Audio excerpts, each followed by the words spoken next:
നമസ്കാരം. പച്ചവെളിച്ചം ശബരിമല തീർത്ഥാടന വഴിയിലാണുള്ളത്. ഈ വർഷം മാലയിട്ട് മകനും ഒന്നിച്ച് ശബരിമലയ്ക്ക് പോകണമെന്ന ആഗ്രഹത്തിന്റെ അടിസ്ഥാനത്തിലാണ് പയ്യന്നൂരിലെ ഒരു കൂട്ടം ദിവാകരസ്വാമിയുടെയും അതുപോലെ തന്നെ മുരളിസ്വാമിയുടെയും തമ്പാൻ സ്വാമിയുടെയും ഗുരുസ്വാമിമാരുടെ നേതൃത്വത്തിൽ ഒരു കൂട്ടം ആളുകള് ശിവം ബസ്സിൽ ഇന്നലെ വൈകുന്നേരത്തോടു കൂടിയിട്ട് മടത്തുംപടിയിൽ നിന്ന് കെട്ടുനിറച്ച് യാത്ര ആരംഭിച്ചു. ഇന്ന് രാവിലെയോട് കൂടിയിട്ട് മൂവാറ്റുപുഴ സമീപമുള്ള ഒരു ശിവക്ഷേത്രത്തിന്റെ അടുത്താണ് എത്തിയിട്ടുള്ളത്.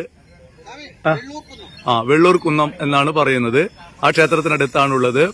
ഇവിടെ പിന്നെ നമ്മൾക്കറിയാലോ, ഈ കാലഘട്ടത്തിൽ റോഡിന്റെ ഒക്കെ നാഷണൽ ഹൈവേയുടെ ഒക്കെ പണി നടക്കുന്നതിന്റെ ഫലമായിട്ട് പല സ്ഥലത്തും ഭക്ഷണം റോഡിലേക്ക് മാറിയിട്ട് പോകുമ്പോൾ ഭക്ഷണം കിട്ടാത്തൊരു സാഹചര്യമുണ്ട്. അതുകൊണ്ട് സ്വന്തമായിട്ട് ഭക്ഷണമൊക്കെ ഉണ്ടാക്കിയിട്ടാണ് ഇപ്പോൾ നമ്മളുടെ യാത്ര. ഈ യാത്ര പിന്നെ സന്നിധാനത്തിലെത്തി അയ്യപ്പനെ വണങ്ങിയതിനു ശേഷം കന്യാകുമാരിയൊക്കെ പോകണം എന്നുള്ള രീതിയിലാണ് നമ്മൾ യാത്ര പ്ലാൻ ചെയ്തിട്ടുള്ളത്. ഭക്ഷണമൊക്കെ തയ്യാറാക്കാനുള്ള ആളുകൾ കൂടെയുണ്ട്. വലിയ രീതിയിലുള്ള ഒരു തീർത്ഥാടന വഴിയിൽ വ്യത്യസ്തത പുലർത്തിക്കൊണ്ട് യാത്ര ചെയ്യണമെന്നാണ് ആഗ്രഹം.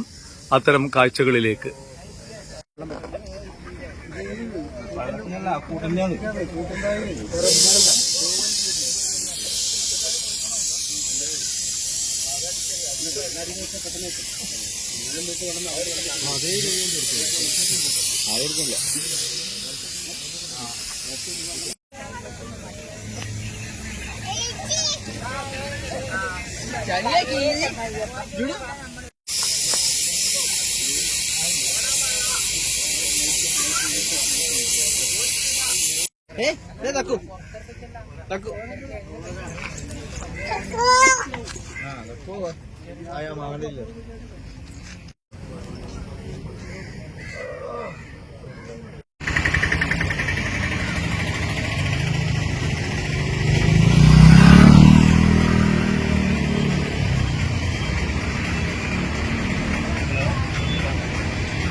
അമ്പത് വർഷമായിട്ട് തന്റെ ശിഷ്യന്മാരെ ഒന്നിച്ചിട്ട് ശബരിമലക്ക് പോകുന്ന ദിവാകര ഗുരുസ്വാമിയുടെ നേതൃത്വത്തിലാണ് നമ്മള് കുറെ ആളുകള് 40-45ഓളം ആളുകള് ചെറിയ കുട്ടി മുതല് മാളികപ്പുറം മുതൽ പ്രായമായ ആളുകളൊക്കെ യാത്രയിൽ പോകുന്നത്.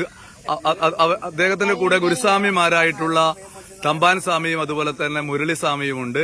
എന്താണ് പിന്നെ ദിവാകരസ്വാമിക്ക് പറയാനുള്ളത് ശബരിമല തീർത്ഥാടനവുമായി ബന്ധപ്പെട്ടിട്ട്? ശബരിമല തീർത്ഥാടനം എന്ന് പറഞ്ഞാൽ ഒരു പുണ്യകർമ്മം തന്നെയാണ്. അത് യാതൊരു സംശയമില്ല. ഈ 50 കൊല്ലം പോകാൻ സാധിച്ചത് വലിയ അയ്യപ്പന്റെ ഒരു ഇതായിട്ട് കാണുന്നതാണ്. പിന്നെ അത് മാത്രമല്ല, ഈ തോർത്തിന് 40 കൊല്ലത്തെ പഴക്കമുണ്ട്. 40 വർഷത്തെ പഴക്കം ശബരിമലയ്ക്ക് പോകാൻ വേണ്ടി മാത്രം ഉപയോഗിക്കുന്നു. അതല്ലേ? ഒരു എന്തൊക്കെ അനുഭവങ്ങളാണ് ഉള്ളത് പണ്ട് കാലത്ത് പറഞ്ഞു കഴിഞ്ഞാൽ ശബരിമലയിൽ പോയാലും വളരെ ദുഷ്കരം പിടിച്ച യാത്രയാണ്. ഇപ്പോഴും പിന്നെ അങ്ങനെയൊന്നുമില്ല. ഇപ്പോഴും വണ്ടിയിൽ അവിടുത്തെ വരെ എത്തുന്നുണ്ട്. മുമ്പേ എരുമേലിൽ പോയി നടന്നിട്ട് പോകണം.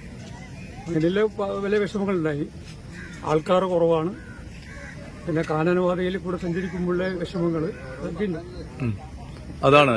പിന്നെ ഇപ്രാവശ്യം പിന്നെ ഇത് പോയതിനു ശേഷം സന്നിധാനത്തിൽ എത്തിയിട്ട് പിന്നെ ശിഷ്യരും ഒന്നിച്ചിട്ട് വേറെ എവിടെയെങ്കിലും പോകുന്നുണ്ടോ നിങ്ങൾ? എന്താണ്? വേറെ നമ്മള് കന്യാകുമാരി വരെ പോയതിന്റെ തയ്യാറെടുപ്പിലാണ് വന്നത്.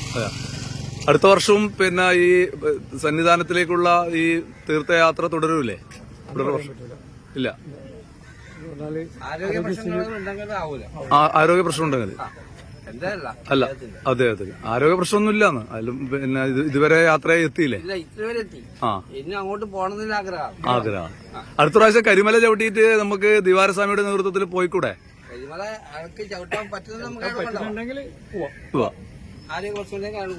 ആയിക്കോട്ടെ. അന്നേരം 51 വർഷം ആയിക്കോട്ടെ. ഓക്കെ.